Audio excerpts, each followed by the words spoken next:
कि आपके पास में दो ऑप्शंस है, एक तरफ है कि YouTube पे बैठ करके कुछ इंटरेस्टिंग वीडियोस देखनी है, दूसरी तरफ उस सब्जेक्ट को पढ़ना है जिस सब्जेक्ट में आपका कोई इंटरेस्ट नहीं है। एक तरफ दर्द है, एक तरफ मजा है, तो हमारा माइंड किसको चूज करेगा? मजे को चूज करेगा, दर्द को छोड़ेगा। लेकिन जो आपकी जिंदगी बनेगी, फ्यूचर बनेगा, वो बनेगा दर्द को सह सह करके। No pain no gain. Hello दोस्तों, मैं दिनेश कुमार आप लोगों के बीच NCERT क्लास 10th का बुक मैथ लेकर आया हूं, जो पहला चैप्टर है वास्तविक संख्या। वास्तविक संख्या में प्रश्नावली 1.1 में हम लोगों को यूक्लिड विभाजन एल्गोरिथ्म के बारे में पढ़ना है, और एक और होता है यूक्लिड विभाजन लेमा। देखिए, यूक्लिड विभाजन लेमा, और एक है यूक्लिड विभाजन एल्गोरिथ्म।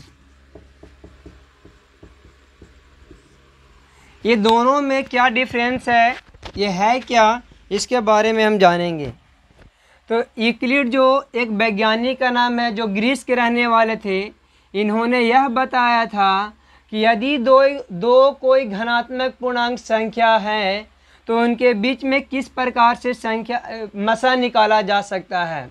तो दो संख्या मान लीजिए A और B है, तो A और B के बीच में मसा किस प्रकार निकाला जाता है, ये बताए थे यूक्लिड नामक वैज्ञानिक ने, जो इस प्रकार से सूत्र दिया था A बराबर BQ प्लस R। इस सूत्र को सिद्ध करना ही लेमा कहलाता है, और इसको step by step banana algorithm कहलाता है। बस दोनों में इतना ही फ़र्क है। क्या फ़र्क है? इस सूत्र को जो सिद्ध किए थे उसी को बोला था यूक्लिड विभाजन लेमा। लेमा जो है से प्रमेयिका को कहा जाता है, और यहाँ जो एल्गोरिथ्म जो है, एल्गोरिथ्म में हम लोग कहते हैं जो यूक्लिड विभाजन मेथड से A और B के बीच में हम लोग मसा किस प्रकार निकालेंगे स्टेप बाय स्टेप, उसी को बताया जाता है एल्गोरिथ्म। अब यहाँ पर इन्होंने बताया था स्टेप बाय स्टेप किस प्रकार से। इन्होंने सूत्र में सिद्ध किया था A बराबर BQ प्लस R, जहाँ A इक्वल टू नॉट 0 होना चाहिए, A का मान 0 नहीं रहना चाहिए। और इन्होंने बताया था कि R का वैल्यू या तो 0 हो या 0 से बड़ा होना चाहिए। और इसमें जो B आप देख रहे हैं, B R से हमेशा बड़ा होता है, B R से हमेशा बड़ा होता है।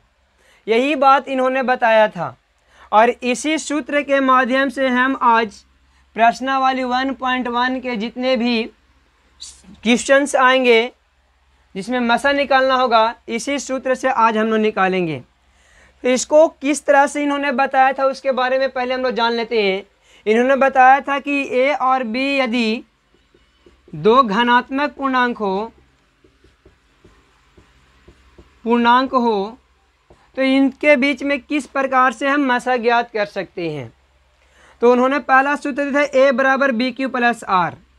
यदि इस सूत्र में R का वैल्यू जब तक 0 नहीं आता है तब तक हम इस स्टेप को दोहराते रहते हैं, और इसमें हम लोग जब तक R का वैल्यू 0 ना आ जाए तब तक हम दोहराते रहेंगे। और इस स्थिति में फिर B वाला जो होगा, जब R का मान 0 ना आएगा तब अगला स्टेप जो होगा वो B बदल जाता है A में, और R बदल जाता है फिर B में।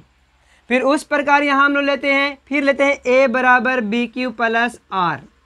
फिर अगर यहाँ पर R का वैल्यू 0 नहीं आया तो फिर हम आगे लेते हैं B बराबर A बन जाता है, और R बराबर B बन जाता है। हम ये क्रिया तब तक करते रहेंगे जब तक R का मान 0 ना आ जाए, और जब R का मान 0 आता है तो उस संख्या का मसा जो दो संख्या जो दिया रहता है A और B, उस संख्या में B वाला जो मान होगा वही ये दोनों संख्याओं का मसा होगा। तो यहाँ ध्यान देना, जब तक कि R का मान 0 न आ जाए तब तक इस प्रकार से हम संख्या को दोहराते रहेंगे। इसी को हम लोग यूक्लिड विभाजन लेमा कहते हैं। और ये जो क्रमबद्ध तरीके से हम जो बना रहे हैं इसको हम लोग यूक्लिड विभाजक लिखा हुआ है, विभाजन एल्गोरिथम कहते हैं। तो आगे अब देखते हैं हम लोग किस प्रकार से क्वेश्चन को सॉल्व करते हैं। देखते हैं क्वेश्चन से हम लोग। देखिए दोस्तों, यहाँ पर a बराबर बी क्यू प्लस आर जो देख रहे हैं आप, ये कोई नई बात नहीं। इसी दोनों संख्याओं के बीच में हम लोग को मसा ज्ञात करने के लिए यूक्लिड नामक वैज्ञानिक ने एक सूत्र दिया था, a बराबर बी क्यू प्लस आर। ये कोई नई बात नहीं, ये वाला बात हम लोग क्लास 6 में भी पढ़े हैं, जो कि यहाँ पर दिया गया है भाज्य बराबर भाजक गुने भागफल जोड़ शेष। ये दोनों बात सेम ही है। यहाँ पर देखिए ध्यान से, हम लोग को सर इस प्रकार बताए होंगे, आप लोग को भी बताए होंगे सर, कि यदि दो संख्या 2 और 5 दिया हुआ है तो इन दोनों के बीच में मसा कैसे ज्ञात किया जाता है। यहाँ पर इसको हम लोग भाजक बोलते हैं और ये होता है भाज्य बोलते हैं और ये होता है भाजक। तो हम लोग को सर बताते थे कि छोटा वाला संख्या से बड़ा वाला संख्या में भाग दो, छोटा वाला संख्या से बड़ा वाला संख्या में भाग दो। तो हम लोग किस प्रकार देते, देखिए दोस्तों, यहाँ से अगर 2 से हम 5 में भाग लगाते हैं तो पूरी तरह से तो नहीं लग पाएगा। तो यहाँ हम 2 के पाड़ा में 5 आता ही नहीं है, तो 5 से कम लगाते हैं 4 आता है। तो 4 कितना बार में आता है, 2 बार में। तो 2 दूनी कितना हो गया, 4, शेष कितना बच गया, 1। अब इसी को अगर लिखा जाए यहाँ पर तो हम लोग इस प्रकार लिखेंगे। फिर देखिए इसको क्या करते थे हम लोग, आगे देख पहले समझ लेते हैं। फिर जो शेष प्राप्त होता है, इस शेष से हम ये वाला में फिर भाग लगाते थे, इस वाला में क्या करते, भाग लगाते थे। तो देखिए यहाँ भाग लगा कितना बार में, 2 बार में, 2 बार में ये पूरी तरह से कट गया। तो हम लोग को सर बताते जब तक कि r का मान 0 न हो जाए, पूरी तरह से न कट जाए, तब तक इसी प्रकार से भाग देना पड़ता था। और वही चीज को यहाँ पर दिखाया गया है a बराबर बी क्यू प्लस आर। लेकिन यहाँ पर ध्यान दीजिए, ये जो मसा निकालता है a बराबर बी क्यू प्लस आर, वो सिर्फ घनात्मक पूर्णांक के लिए है। दो संख्या हो और दोनों संख्या घनात्मक पूर्णांक हो, जहां a का मान 0 न होना चाहिए, a बराबर 0 नहीं रहना चाहिए, तभी इसमें हम लोग इस सूत्र से हम लोग इस संख्याओं को हम लोग मसा ज्ञात कर सकते हैं। यदि a का मान 0 होगा तो उसका मसा नहीं निकल पाता है, उसका मसा नहीं निकल पाता है। अब यहाँ पर देखिए हम लोग पढ़ेंगे आगे कि किस प्रकार से हम लोग मसा निकालेंगे। अब क्वेश्चन की ओर चले जाते हैं हम लोग। फर्स्ट क्वेश्चन देखते हैं कि फर्स्ट क्वेश्चन है क्या।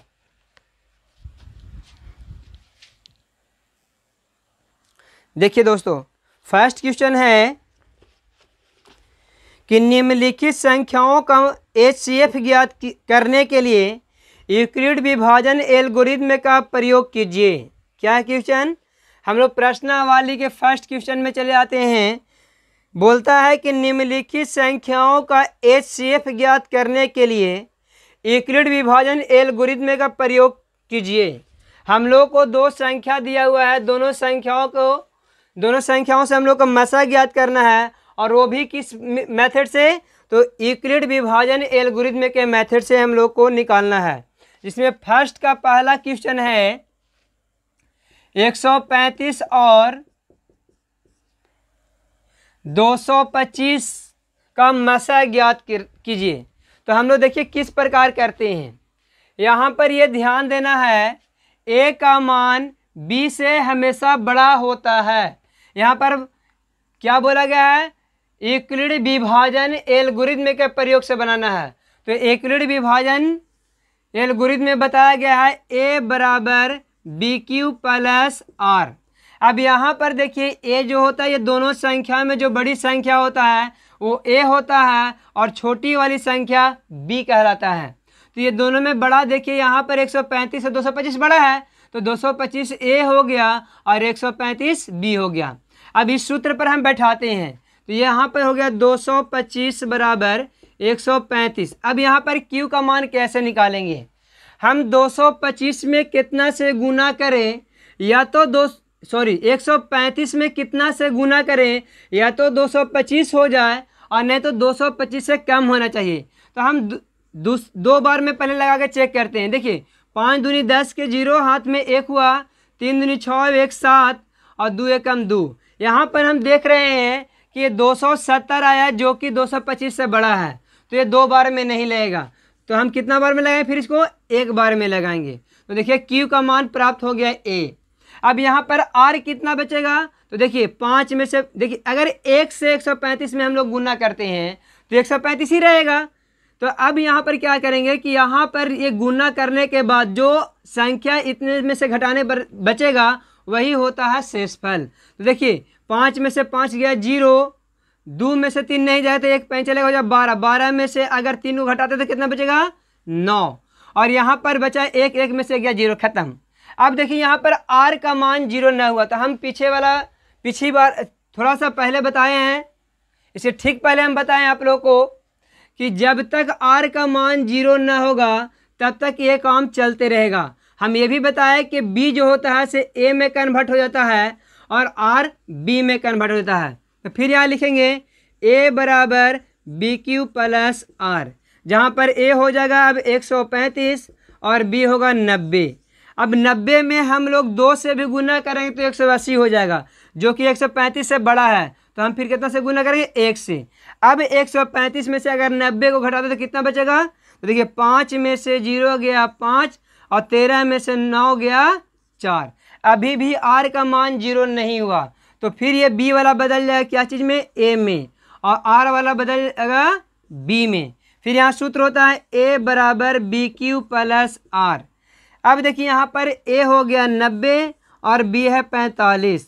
B में कितना से गुना करेंगे, यानी 45 में कितना से हम गुना करेंगे कि या तो वो 90 हो जाए न तो 90 से कम हो जाए। अगर 90 हो जाता तो बढ़िया है, तो देखिए अगर 2 से गुना करें तो 45 दूना 90 हो जाता है और शेष कितना बच गया 0। तो हम यहाँ पर लिख सकते हैं मस, हम बताए थे जब R का मान 0 होगा तो उसमें B वाला जो मान होगा इसका मसा कहलाता है, दोनों संख्याओं का मसा कहलाता है। तो मसा 135 और 225 का हो गया कितना 45, आंसर हो गया। तो इस प्रकार से हम लोग दो संख्याओं का मसा ज्ञात कर सकते हैं। अगला क्वेश्चन है, देखिएगा ध्यान से दोस्तों, फर्स्ट का सेकेंड है 196 और 38,220। यहाँ पर ये दोनों के बीच में किस प्रकार से हम लोग मसा ज्ञात करेंगे। देखिए यहाँ पर है 196 और 38,220, तो इसमें दोनों में बड़ा कौन है, तो 38,220, तो इसको मान लेंगे A और इसको मान लेंगे B। अब यहाँ पर देखिए बहुत बड़ी संख्या है तो थोड़ा सा हम लोग को भाग देने में कठिनाई होगी, लेकिन ज़्यादा टेंशन लेने की बात नहीं है। देखिए बिल्कुल आराम से हम लोग कर सकते हैं। यहाँ पर हम लिख लेंगे पहले सूत्र से A बराबर BQ प्लस R, यही ना सूत्र होता है दोस्तों। यहाँ पर देखिए मान रख लीजिए, A का मान होगा 38,220 और इसका मान हुआ 196। अब 196 में कितना से गुना करें कि ये तो या तो ये वाला पूरी ही आ जाए संख्या, नहीं तो इससे कम हो। तो हम लोग गुना करके देखते हैं, इससे गुना करने से बेहतर है कि इसमें हम लोग भाग दे लेते हैं। तो एक बार में लेगा कितना हो गया जी, अब शेष बचेगा 12 में से अगर यहाँ 6 गया तो बचेगा 6, यहाँ बचा कितना 17, 17 में से अगर 9 को घटाते हैं तो बचेगा कितना 8, 9, 17 होता है, और ये हुआ कितना 1। उसके बाद अभी भागने लगे उतरेगा 2। अब 9 बार में लगाएंगे इसको हम, तो 9 6 54 के 4 और 9 दूनी 18, 9 9 81, 81 और 5 जो होता है 86 हो जाता है। और उसके बाद है यहाँ पे 9 एकम 9, 9 8 होता है 17, घटाएंगे तो बचेगा 8, यहाँ बचेगा 9 और ये हो गया पूरा कट कुट, ऊपर से आया 0। अब लगाते हैं 5 बार में, तो 5 6 30 के 0 हाथ में 3, 9 5 45 3 48 हाथ में 4 और 5 एकम 5 आए 4 9। देखिए लग गया पूरी तरह से 195 बार में। तो यदि इसमें 195 से गुना कर दिया जाए तो ये पूरी तरह से कट जाएगा, यानी शेषफल कितना प्राप्त हुआ 0 0।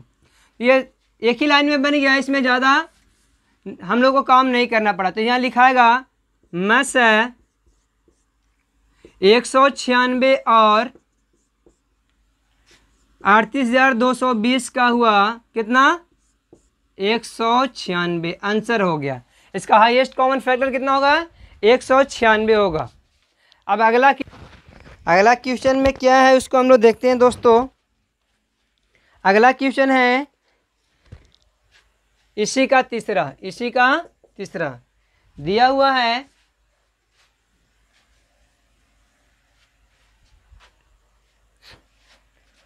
867 और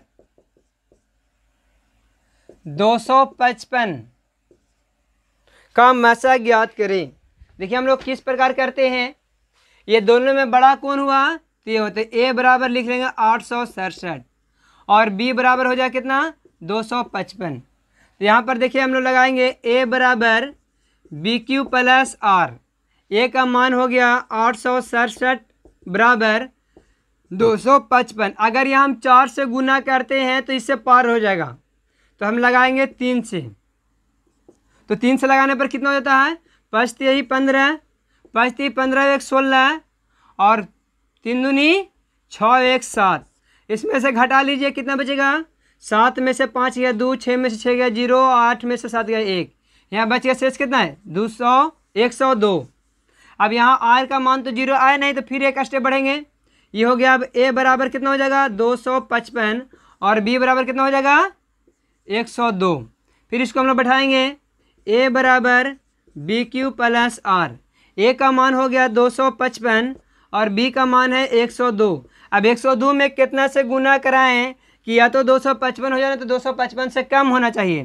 तो अगर हम 2 से गुना लगाते हैं तो ये इससे कम प्राप्त होगा। देखिए 2 दूनी 4, 2 अगर यहाँ पर करेंगे तो 0 और 2 एकम 2, तो बचा कितना 51। यहाँ लिख देंगे हम लोग 51। अब देखिए फिर भी अभी भी आर का मान 0 नहीं, तो फिर एक स्टेप और बढ़ेंगे।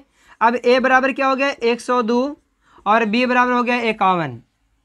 तो फिर सूत्र लिखेंगे ए बराबर बी क्यू प्लस आर, जहाँ पर ए हो गया अब 102, बी हो गया 151। अगर 151 में 2 से गुना लगा देंगे, 2 से गुना कर देंगे तो 102 आ जाएगा, यानी आर का मान 0 हुआ। तो ये संख्या का मसा कितना हो गया इसका बी कितना 51 है, तो इस संख्या का मसा 51 हो गया। तो लिखेंगे यहाँ मसा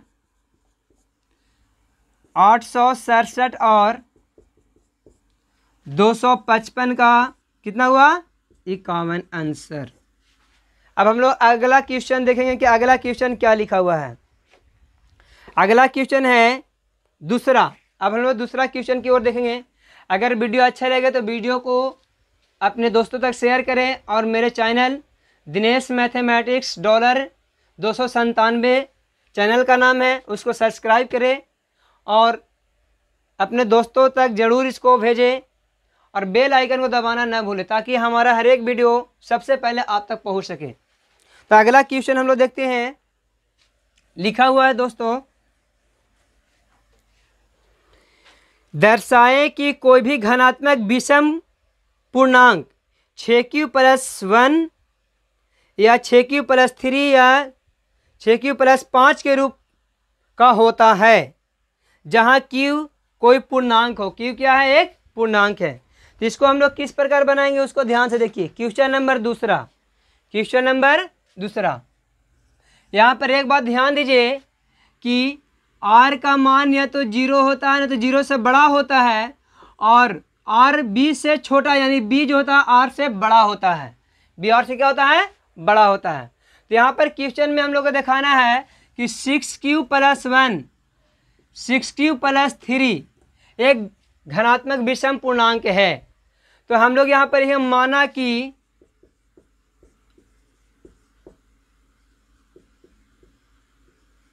भाज्य बराबर a, भाजक बराबर 6,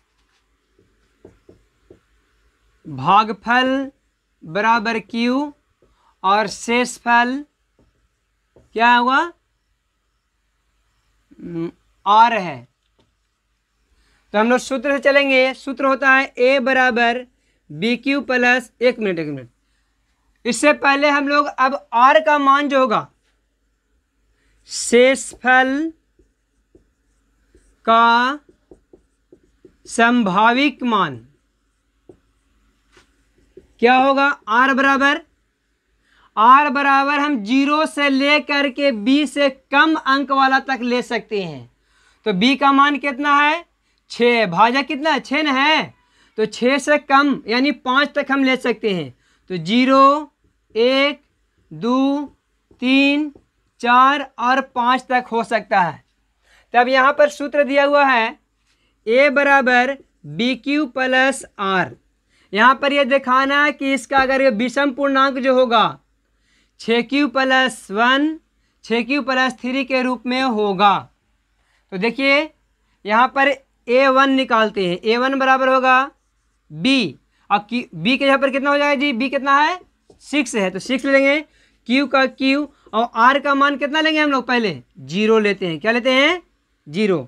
तो a बराबर हो गया 6q। फिर हम लेते हैं a1, a है a1 लेते हैं।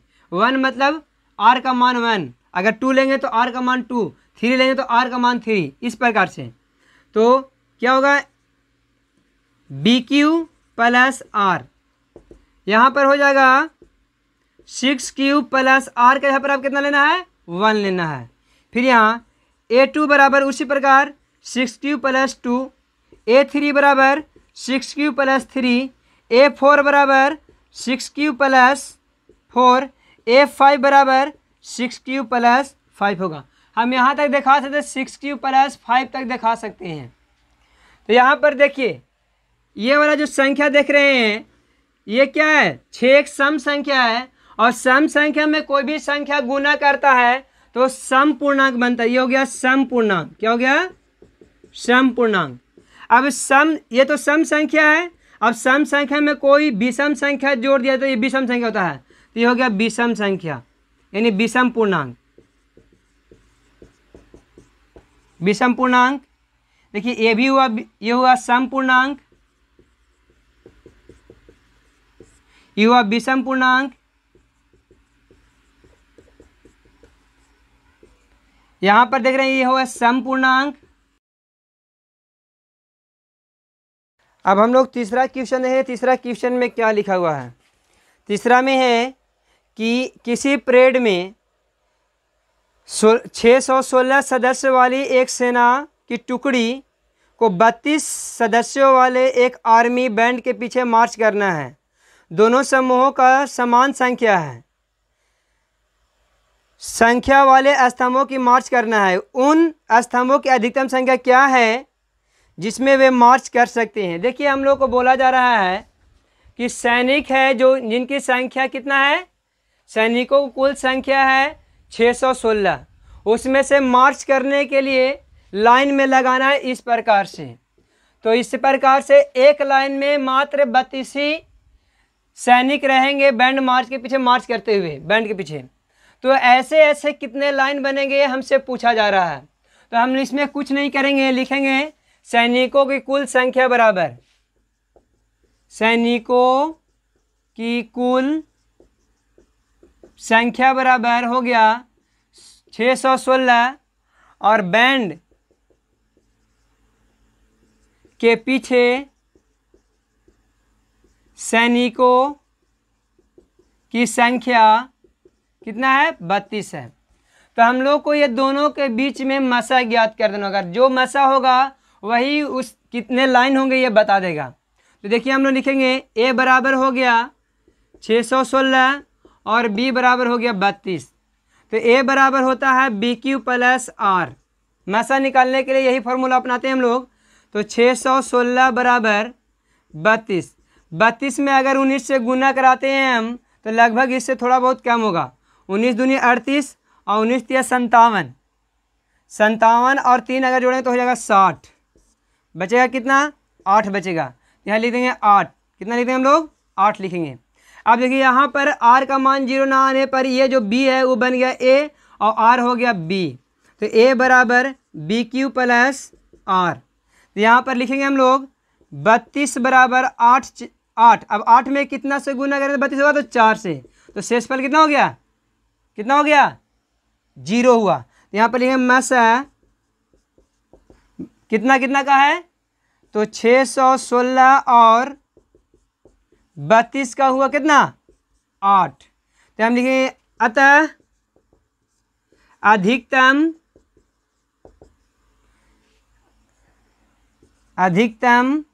क्या पूछ रहा था हम लोग से, अधिकतम स्तंभों की संख्या कितना होगा, स्तंभों की संख्या बराबर 8 होगा। आई होप कि आप लोग को ये अच्छे समझ में आ गया होगा। अब हम लोग आगे की वीडियो देखेंगे। ये 3 नंबर का क्वेश्चन था। अब हम लोग क्वेश्चन 4 देखेंगे। 4 में क्या है, यूक्लिड विभाजन परिमेयका का प्रयोग करके दर्शाए कि किसी घनात्मक पूर्णांक का वर्ग किसी पूर्णांक m के लिए 3m या 3m+1 के रूप में होगा। संकेत में दिया हुआ है कि यह मान लीजिए कि x कोई घनात्मक पूर्णांक है, तब यह 3q, 3q+1 या 3q+2 के रूप में लिखा जा सकता है। इसमें से प्रत्येक का वर्ग कीजिए और दर्शाए कि इन वर्गों को 3m या 3m+1 के रूप में लिखा जा सकता है। तो यहाँ लिखेंगे माना कि x कोई धनात्मक पूर्णांक है, ठीक है। उसके बाद लिखा हुआ है तब जो होता है इसको हम लिख सकते हैं 3q+1 3q+2 के रूप में। चूंकि r का मान ये 3 से कम होना चाहिए तो 2 तक ले सकते हैं, इतना तक लिखा जा सकता है। तो यहाँ पर हम ये मान लिए। अब यहाँ पर x बराबर क्या होगा 3q।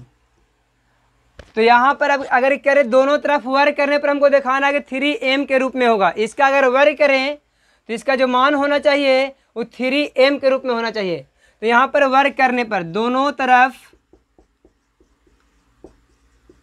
वर्ग करने पर तो चलिए x² + 3q का स्क्वायर, तो x² बराबर हो गया 3 × 9 और q²।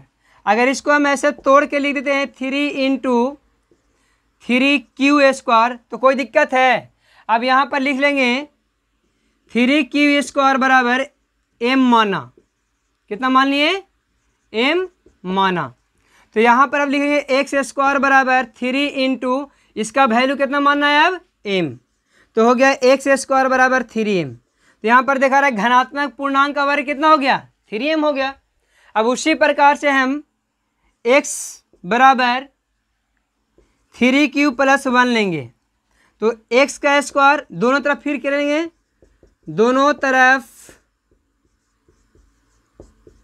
वर्ग करने पर तो वर्ग कीजिए x का स्क्वायर बराबर 3q+1 का स्क्वायर होगा। यह हो जाएगा कि इधर बनाते हैं हम x² बराबर यहाँ पर a + b का होल स्क्वायर तोड़े तो a² इन 3q² का होगा 9q² प्लस में 3 दूनी 6q प्लस में 1। अब इसको हम ऐसे लिख दें x² बराबर, इसमें 3 कॉमन कर लीजिए, क्या बचेगा 3q² प्लस यहाँ पर 2q बच गया प्लस में 1। अब यहाँ पर हम अगर ऐसे लिखते हैं 3q² प्लस 2q बराबर m माना, फिर यहाँ भी क्या मानते हैं m मानते हैं, तो क्या होगा x² बराबर 3। अब इसका वैल्यू कितना हो गया m+1। तो यहाँ पर दिखा रहे हैं, यहाँ पर देखिए घनात्मक पूर्णांक का वर्ग कितना हो गया 3m+1 के रूप में है। अतः धनात्मक पूर्णांक का वर्ग 3m या 3m+1 के रूप में होगा। अब हम लोग क्वेश्चन नंबर 5 देखेंगे। लिखा हुआ है कि यूक्लिड विभाजन परिमेयका का प्रयोग करके दर्शाएं कि किसी घनात्मक पूर्णांक का घन 9m 9m+1 या 9m+8 के रूप में होता है। तो यहाँ पर सबसे पहले हम लोग लिखते हैं, माना कि x कोई धनात्मक पूर्णांक है, तो इसको हम कैसे लिख सकते हैं, 3q+3 या 3q+1 3q+2 के रूप में लिख सकते हैं इसको। अब यहाँ पर हम लोग देखते हैं कैसे बनाएंगे। तो a बराबर सूत्र होता है bq+r, a का मान हो गया x बराबर हो गया 3q। अब यहाँ पर देखिए r का मान 0 लेंगे, यहाँ पर 0 से स्टार्ट होता है। r बराबर कितना ले सकते हैं, 0 1 2 3 नहीं ले सकते हैं। यहाँ पर देखिए 0 लेने पर अब कह रहा है कि इसको घन पूर्णांक निकाला था, घन करने पर तो x³ बराबर कितना हो जाएगा, 3 इतना का q, 0 तो हो गया खत्म है सही। तो x³ बराबर 3 3 9 9 3 27 q की। अब यहाँ पर 27 को हम ऐसे लिख सकते हैं 3 इंटू या 9 इंटू 3q की, यहाँ पर लिखेंगे इसीलिए 3q की बराबर m माना। तो ये कितना हो जाएगा अब 9m, इसका मान कितना हो गया m, तो ये हो गया कितना 9m। तो यहाँ पर धनात्मक पूर्णांक का घन जो हुआ कितना हो गया 9m के रूप में हुआ, अर्थात हमको पहला बोला था 9m, दूसरा बोला गया है 9m+1 और तीसरा बोला गया 9m+8 के रूप में होगा। तो हम लोग पहला स्टेप देख लिए, यहाँ पर मिल गया। अब x बराबर कितना लेंगे हम, 3q+1 3q+1। अब q करना है तो इधर भी q होगा। देखिए x³ बराबर यहाँ पर a + b का होल के तो aq, 3 3 9 9 27 q³ plus 3a² 3a² b plus 3bq plus क्या होता है bq, 3a² b 3ab² plus bq। इसको लिखेंगे तो 27 q³ पहले देखिए यहाँ पर 3 3 9 9 1 9 q², यह हो गया 3 3 9 q और हो गया 1। यहाँ पर अगर इसको तोड़ा जाए तो हम यहाँ से 3 कॉमन निकाल या 9 कॉमन निकाल लेते हैं तो क्या बचेगा, इतना में 9 कॉमन है तो 3q की प्लस 3q² प्लस सॉरी यहाँ 1 होगा ना, यहाँ पर q प्लस 1 यहाँ पर लिख लेंगे, इसीलिए 3q की प्लस q² प्लस q बराबर m माना। क्या मान लिए, m मान लिए। तब यहाँ क्या लिखाएगा 9x बराबर 9, इसका वैल्यू अब m ना हो गया तो 9m+1 हो गया। उसी प्रकार अब इसको भी करना सिद्ध करना हम लोग को, तो पुनः x बराबर अब कितना लेंगे 3q+2 और इसको भी हल करके हम ले आएंगे 9m+8 के रूप में। तो आगे आप लोग खुद करके देखिए आता है कि नहीं, अगर नहीं आएगा तो कमेंट कीजिएगा, हम इसको पूरा सॉल्व करके फिर से बताएंगे आप लोग को, या देख लीजिए हम बता ही देते हैं। यहाँ पर q, इसका भी q, 3q+2 का q, x³ बराबर यहाँ पर तोड़िए 3q का q हो गया plus 3a² b 3a² b plus 3ab² plus में bq। अब यहाँ पर करते हैं हम लोग 27q की प्लस में देखिए 3 3 9 9 है, 27 दूना कितना हो जाएगा 54, 27 दूना 54 q²। अब उसके बाद प्लस 2 दूनी 4 और यहाँ पर 4 यहाँ हो जाएगा 3 3 9 9 चौके 36q और प्लस में 2 दूनी 4 4 दूनी 8। यहाँ पर 9 कॉमन कर लीजिए, खाली 9 कॉमन करें तो कितना बचेगा यहाँ 3q की 6q², 4q प्लस में 8। हमें इसीलिए 3q plus 6q² plus 4q बराबर m माना। अब यहाँ लिख दीजिए 9, इसका वैल्यू कितना मान ली m ना, तो ये हो गया m प्लस 8। तो x³ का कितना हो गया यहाँ पर मान 9m प्लस 8। अतः धनात्मक पूर्णांक का घन कितना कितना फॉर्म में है 9m प्लस 1 9m प्लस 8 के रूप में होगा। ये हो गया प्रूव्ड। इस प्रकार से हमारा आज ये लेसन ख़त्म हुआ। अगला लेसन लेकर हम कल आएंगे। कल का वीडियो में बताएंगे आप लोग को, अगला क्लास में बताएंगे कि अगला लेसन में क्या है और क्या पढ़ना है। आज के लिए बस इतना ही।